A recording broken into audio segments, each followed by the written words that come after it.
In writing a 365-page book targeting the Church of Scientology, Lawrence Wright sought out a tiny group of disgruntled ex-members led by this man, expelled from the church for financial misconduct, deception, ineptitude, and violence. Nearly all of Wright's sources were dismissed from the church for similar offenses, including embezzlement, financial wrongdoing, sexual misconduct, physical abuse, and severe violations of church doctrine.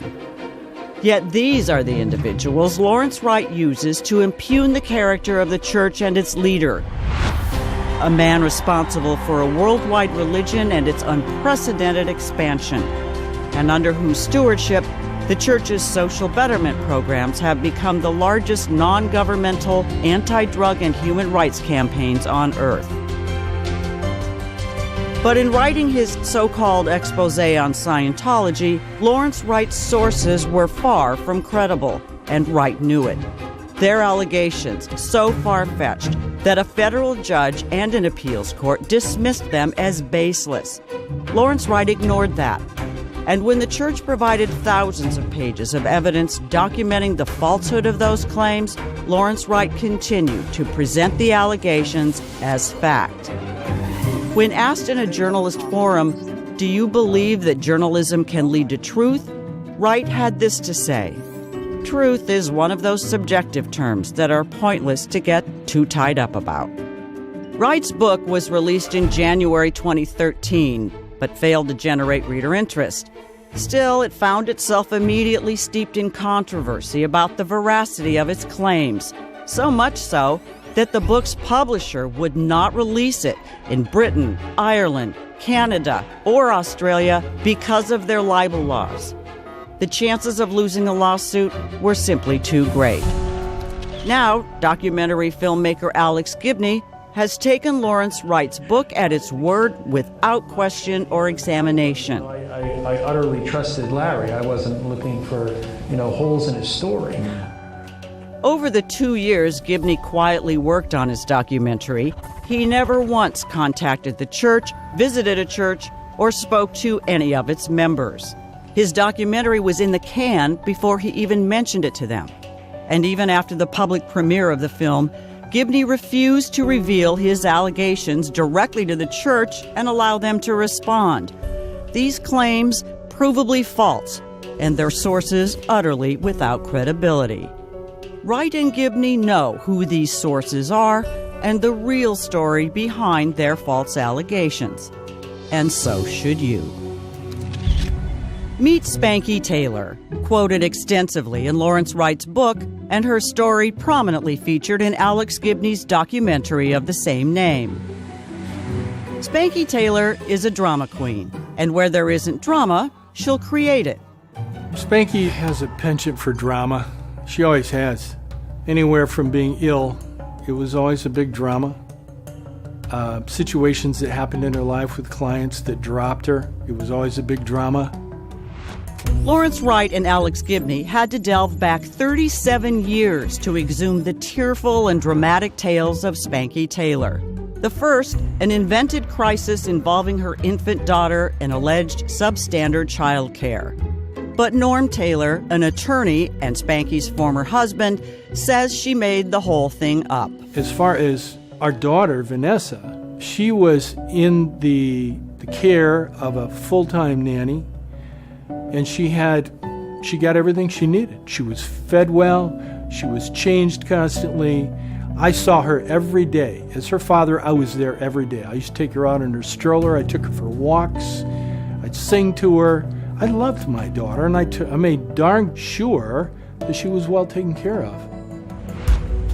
Even so, Spanky Taylor goes on to regale Wright and Gibney with another fabrication. A nail-biting account of a harrowing escape from Scientology in 1978. Her baby daughter in her arms. And it was just the story Wright and Gibney wanted. But the truth is, her story is pure fiction. Just like Alex Gibney's recreation. It just so happened she didn't show up to work one day. She just said, "I'm not doing this anymore." And I talked to her. I said, "Hey, what are you doing? Just go in and follow the protocol and you'll be on staff and everything will be fine." which is exactly what she did. There was no escape involved at all. And she was an active, practicing Scientologist for at least another 6 years. Spanky Taylor remained a Scientologist all the way up to 1986, nearly a decade after her supposed escape. At this point, she began a secret affair with one of her business clients, destroyed her marriage, and turned her 2 children against her husband. It became very apparent that she was actually poisoning the kids with their attitudes toward me. I mean, it definitely affected our relationship. As a matter of fact, it destroyed my relationship with the kids. I loved my kids a lot, and it tore me up to see that she would actually do that. After ripping her family apart, Spanky Taylor became fanatically anti-religious, getting deeply involved in the deprogramming activities of the now-defunct Cult Awareness Network, or CAN, a criminal group, many of whose members were arrested and convicted of assault, battery, and kidnapping. Spanky Taylor herself tried CAN's deprogramming techniques on several Scientologists. In a court declaration, one of Taylor's victims stated that her ordeal had only caused me pain and grief and had broken up my marriage. Breaking up families now becoming Spanky Taylor's specialty. But Lawrence Wright deliberately omits all of these details from his book. Wright wouldn't even check with Taylor's husband, a man who was married to her during every one of her sensational allegations, to find out what really happened. Because that would have destroyed Spanky Taylor's account of events dating back nearly 4 decades. Falsehoods Wright must have thought no one would notice. But Norm Taylor did. I was never contacted by anyone in connection with Lawrence Wright's book to check out any of the facts, any of the assertions made. So obviously I don't think anybody was particularly interested in verifying the accuracy of the story that was given. Now Alex Gibney is repeating what Wright said, again refusing to talk with any first-hand witnesses, even those offered to him by the church. A frustrated Norm Taylor finally flew to New York to HBO headquarters to set the record straight, but Alex Gibney and HBO still wouldn't meet with him, preferring to ignore the truth. Instead, Gibney took Spanky Taylor to a film festival where he paraded her around with her now-grown daughter, a woman Spanky had set against her own father so long ago, her mother now cynically bringing her on stage for a round of applause. So here's what we have. Alex Gibney put together his documentary in secret, refusing to present his allegations to the church, turning down anyone who could address the false claims of his sources, and declaring it all irrelevant. Alex Gibney's answer to why he did this was blunt and to the point. I think we got the story that we wanted. Lawrence Wright, Alex Gibney, and HBO executive producer Sheila Nevins got the story they wanted. False allegations dating back nearly 40 years. Tales told by a woman living in a soap opera world, spinning a twisted version of reality just to get her face in the spotlight. I think Spanky's a coward because cowards lie. Cowards are afraid to face the truth. And that's exactly what Spanky is. She's a liar and she's an embellisher. She's a professional apple polisher. She'll say whatever needs to be said to fill in the vacuum of a predetermined story. This is not journalistic truth-telling. It's propaganda. This is theater of the absurd. In future segments, we're going to show you more of Lawrence Wright's sources. Remember this guy? The ringleader of that tiny group Lawrence Wright befriended and used to tell false stories about his former religion? Shut the fuck up. He was dismissed and expelled from the church for criminal activities. That's criminal, as in felony.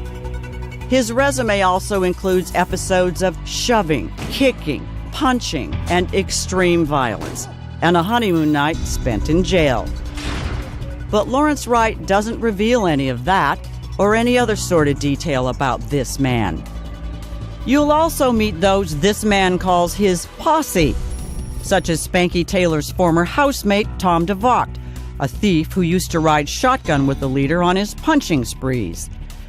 The guy the ringleader nearly killed, who he now calls his best good buddy. This guy deserted his children and ruthlessly attacked his estranged wife. All three admitted accomplices in a scheme to suborn perjury, getting others to lie under oath. And another Lawrence Wright source, the lady expelled from the church for having sexual relations with someone she was ministering to, a violation of professional conduct in any church. You'll meet her too. The paid tabloid source and his wife, whose frivolous lawsuits were repeatedly thrown out of federal court, and the couple ordered to pay the church $40,000. And the writer who took advantage of his Scientology connections to take $5 million for writing scripts he never completed. Lawrence Wright and Alex Gibney could have shown you the truth about Scientology, for this is Scientology today. A rapidly expanding religion with new churches opening by the month throughout the world.